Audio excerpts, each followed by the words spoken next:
Os 10 mandamentos são dados para que nós vejamos a nós mesmos à luz de como Deus nos vê. Eu, quando era evangelista no interior de Pernambuco, logo depois da minha conversão, eu ia de porta em porta nas casas da cidade que eu estava evangelizando, pregando o evangelho. E de vez em quando alguém abria a porta para que eu entrasse. Eu aproveitava essas oportunidades e apresentava o evangelho. Invariavelmente, alguém dizia assim, quando eu começava a dizer, você precisa de Cristo porque você é um pecador, invariavelmente a resposta era, eu sei que sou um pecador, mas tem gente pior do que eu. Tem gente que, o senhor precisa ver o vizinho aqui, como ele bate na mulher, né? Ele é muito pior do que eu. Tem gente, né? Eu não sou tão ruim assim. Então, eu geralmente fazia um acordo com a pessoa. Eu dizia, vamos ler os 10 mandamentos como Jesus nos ensinou a ler. Ou seja, não adulterarás não significa só trair sua mulher, mas quem olhar para a mulher com intenção impura no coração adulterou com ela. Vamos ler os mandamentos como Deus quer que nós leamos. E eu começava a ler os mandamentos. Não terás outros deuses diante de mim, não farás para ti mais de escultura, não tomarás o nome do Senhor teu Deus em vão, não adulterarás, não dirás falso testemunho. Quando acabava de ler os 10 mandamentos, a pessoa estava calada. Não tinha o que dizer. Os 10 mandamentos mostravam que ela tinha quebrado a lei de Deus, não só uma vez, mas muitas vezes, e repetidas vezes, e de muitas maneiras. A lei foi dada para quebrar a arrogância humana e essa ilusão que nós temos de que nós somos alguma coisa diante de Deus, temos algum mérito diante de Deus, que nós merecemos de Deus alguma coisa. Essa é a razão pela qual Deus deu a lei à nação de Israel, para calar a boca do judeu, para calar sua boca, para você não poder dizer diante de Deus, eu mereço, o Senhor não pode fazer isso comigo, o Senhor está sendo injusto, tem gente pior do que eu, não sei porque que isso está acontecendo comigo. Então a lei foi dada para isso, não para salvar você, mas para colocar você no seu devido lugar. Foi por isso que a lei foi dada. Segunda razão, final do verso 19. Para que todo mundo seja culpável diante de Deus. Para que todo mundo seja culpável diante de Deus. Onde não tem lei, também não tem pecado e, portanto, não tem culpa. A lei de Deus foi dada para tornar a humanidade toda culpável, para que Deus possa dizer por que é que Ele vai lhe culpar. Para que Deus possa dizer assim, eis a razão pela qual você vai para o inferno. Porque você quebrou esses mandamentos aqui. Você me desobedeceu em todos os meus estatutos e todas as minhas ordenanças. Então é por isso que você é culpado. A lei foi dada para caracterizar a culpa e dar a base do julgamento de Deus e da condenação de Deus aqui no dia do juízo. A lei foi dada para calar sua boca, você não tem defesa diante de Deus, e para caracterizar a sua culpa no dia da condenação. A lei, o problema não é a lei de Deus é santa, é justa, é boa, Paulo vai dizer isso no capítulo 7 dessa carta. Só que a lei, ela é dada a pecadores como vocês e como eu. E a própria existência da lei, as próprias demandas da lei, já por contraste mostram a rebelião e o desejo de transgredir do meu coração. Tinha um homem, dono de um hotel, todo de vidro, à beira de uma estrada muito movimentada, hotel muito bonito, e todo mundo conhecia como hotel de vidro, todas as paredes bonitas, cobertas de vidro e tudo. Um dia ele trocou lá o gerente cheio de novas ideias, o gerente chegou para ele e disse, patrão, o senhor não acha muito arriscado, não é? Aqui nós estamos, o hotel é todo de vidro, aqui uma avenida, passa muita gente, de repente vai que alguém joga uma pedra e tudo mais, vamos colocar uma placa dizendo assim, é proibido jogar pedra no hotel. E colocou a placa. No dia seguinte, imagina o que é que aconteceu. Pela primeira vez em 10 anos, alguém tacou pedra lá no hotel, de vidro. A placa provocou, produziu, estimulou o desejo de transgredir, igual a freira que disse na igreja católica, na escola católica, lá para os menininhos de 9 a 10 anos, não leu o livro de Cantares. O livro de Cantares é um livro erótico, vocês não podem ler o livro de Cantares. Não precisa dizer o que é que as crianças foram fazer no recreio, né? Não precisa dizer.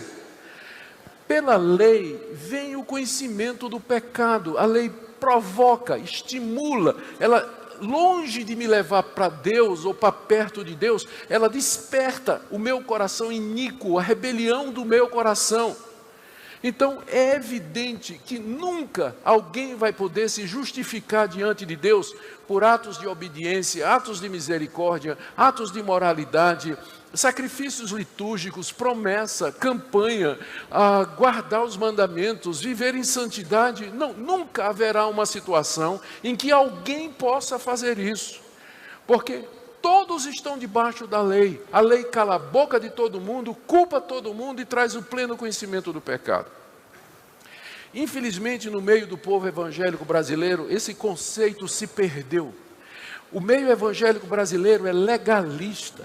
Muita gente que procura, quer obter o perdão de pecados mediante alguma obra, alguma coisa, pela sua própria perseverança, pela sua própria santidade, e não satisfeito com os mandamentos de Deus, eles criam outros mandamentos, usos e costumes, tamanho da calça, tamanho do cabelo, o tipo de penteado, o tipo de vestido, o tipo do paletó, e como se fosse poucas as leis que já tem na Bíblia, eles aumentam mais ainda. De onde vem isso? É exatamente de uma falta do conhecimento de si mesmo, de que são pecadores, falta de convicção de pecado, de reconhecimento da depravação do seu coração, de perceber o quanto o pecado afetou a sua mente, o seu arbítrio. Falam de livre-arbítrio, como se eles pudessem a qualquer momento resolver: eu nunca mais vou pecar. Se você tem livre-arbítrio nesse sentido, resolva agora: eu nunca mais vou pecar. E me diga até quanto tempo você vai sustentar essa sua decisão. Me diga até quanto tempo você vai. Não tem? Então use: eu nunca mais vou pecar. Estou usando o meu arbítrio. E veja quanto tempo você vai segurar essa decisão. As pessoas não têm essa visão bíblica da depravação total e da profundidade em que o pecado corrompeu as faculdades humanas. Por isso tem esse legalismo no meio evangélico, de pessoas que querem receber de Deus alguma coisa, o perdão de pecados, o favor de Deus, mediante mérito, mediante alguma coisa que elas façam. Mas, verso 21, agora é a palavrinha mais importante aí, né? Mas, porque ela indica a ação de Deus. Em contraste com essa situação de perdição, a incapacidade de nos salvarmos mediante a lei, Deus então veio em nosso favor. Do verso 21 até o verso 24, o apóstolo Paulo fala da justiça de Deus. A justiça de Deus não é o atributo de Deus. Deus tem muitos atributos. Deus é amor, Deus é santidade e Deus é justiça. Justiça é aquele atributo pelo qual Deus trata a cada pessoa de acordo com o que ela merece. Então essa é a justiça de Deus. Mas não é dessa justiça que Paulo está falando aqui. Quando ele fala da justiça de Deus que se manifestou no Evangelho, ele está falando da maneira pela qual Deus justifica pecadores, uma vez que eles não podem se justificar diante de Deus através da lei, porque a lei cala a boca, a lei condena e a lei traz o conhecimento do pecado. Como eu posso então ser justo diante de Deus? A resposta é: o próprio Deus nos justifica. Você não consegue se justificar diante de Deus pelas razões que eu já expliquei. Então, o próprio Deus justifica você. Ele vem e lhe concede a justiça plena e perfeita de Cristo Jesus, a tal ponto de que não há mais nenhuma condenação para aqueles que foram justificados por Deus mediante a fé em Cristo Jesus. Esse é o ponto aqui do apóstolo Paulo. Veja o que ele fala a respeito da justiça de Deus, do verso 21 até o verso 24. Primeiro, ele diz: mas agora, sem lei, se manifestou a justiça de Deus. Então, primeira coisa, Paulo está dizendo que agora era o tempo da vida de Paulo. O agora aqui se refere à vinda de Cristo, à sua encarnação, à sua morte na cruz e na sua ressurreição. É o agora escatológico, é o agora que é o cumprimento das promessas dos videntes de Israel do Antigo Testamento. É o momento em que aquilo que os profetas anteciparam agora acontece. Esse é o agora que Paulo está falando. Mas agora, com a vinda do Senhor Jesus, com a sua morte e a sua ressurreição. Segunda coisa, sem lei, ou seja, sem qualquer obrigação exigida por Deus, sem qualquer demanda feita por Deus, se manifestou a justiça de Deus, ou Deus tornou claro de que maneira Ele pretende justificar pecadores. Deus manifestou com a vinda de Cristo a maneira pela qual Ele justifica pecadores, tanto judeus e como gentios. E essa manifestação, Paulo começa dizendo, é sem lei, ou seja, Deus justifica pecadores sem demandar deles que cumpram qualquer coisa da sua lei. Na verdade, Deus vai demandar isso do representante deles, que é Jesus Cristo. E Cristo fez isso de maneira perfeita. Sem lei se manifestou a justiça de Deus. É a primeira coisa. Deus justifica pecadores sem exigir absolutamente nada da parte deles que não seja cumprido pelo seu representante Jesus Cristo. Segunda coisa, que essa justiça de Deus, ou a maneira pela qual Deus justifica, final do verso 21, foi testemunhada pela lei e pelos profetas. Mesmo que Deus não exija o cumprimento da lei para que nós sejamos justificados, contudo, não só a lei, mas como os próprios profetas testemunharam que era dessa maneira que Deus ia salvar. A própria lei trazia provisão para o pecador. Quando o israelita pecava, e porque não havia israelita que não pecasse, quando ele quebrasse os mandamentos de Deus, ele sempre podia recorrer ao sacerdote, ao altar, ao derramamento de sangue de animais e pedir o perdão de Deus. A esperança do verdadeiro israelita não era guardar a lei no Antigo Testamento, mas a esperança dele estava no altar, estava no sangue do animal derramado, que prefigurava o sangue do Cordeiro de Deus que tira o pecado do mundo. A lei apontava para a justiça de Deus mediante a fé pelo sangue do seu Filho. E os profetas anunciaram a mesma coisa. Vários dos profetas dizendo o tempo todo, o que é que vocês, de que maneira vocês podem se reconciliar comigo?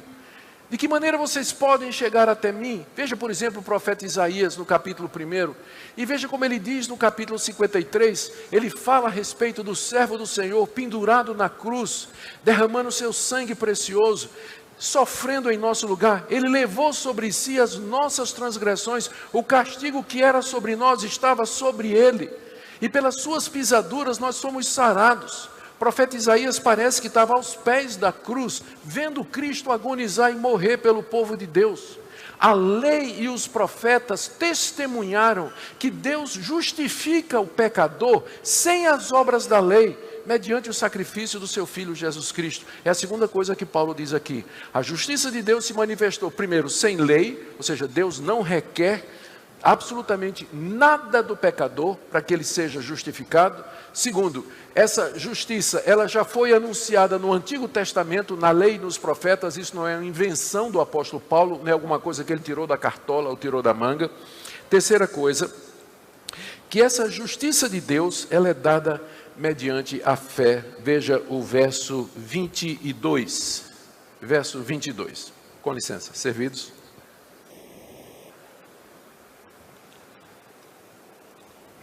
Agora eu já bebi no bico, não dá. Verso 22. Justiça de Deus mediante a fé em Jesus Cristo. Porque a pergunta é, eu não posso me justificar diante de Deus. Deus então manifesta a sua justiça. Ele vem ao meu encontro e sem lei Ele me torna justo. Mas de que forma eu recebo isso? De que maneira eu sou justificado? Qual é a dinâmica disso? E a resposta é mediante a fé em Jesus Cristo. Pela fé em Jesus Cristo. A fé em Jesus Cristo é o meio pelo qual Deus me imputa a justiça do seu Filho. A fé é a mão que se eleva aberta para Deus, súplice para receber gratuitamente a justiça completa de Cristo Jesus. É dessa forma que eu sou justificado, quando eu creio nesse plano de Deus, quando eu creio na justiça de Deus em Cristo Jesus na cruz do Calvário, quando eu, agora eu vou usar o termo no sentido correto, tomo posse pela fé dessa verdade, eu tomo posse disso. Esse é o único sentido em que essa expressão é verdadeira na Bíblia, né? Você toma posse do que Cristo fez na cruz. É dessa forma que Deus lhe imputa a justiça perfeita do seu Filho e passa a considerar você como justo, não como inocente, que você não é, mas como justificado mediante o sacrifício completo de Cristo Jesus. É mediante a fé em Jesus Cristo.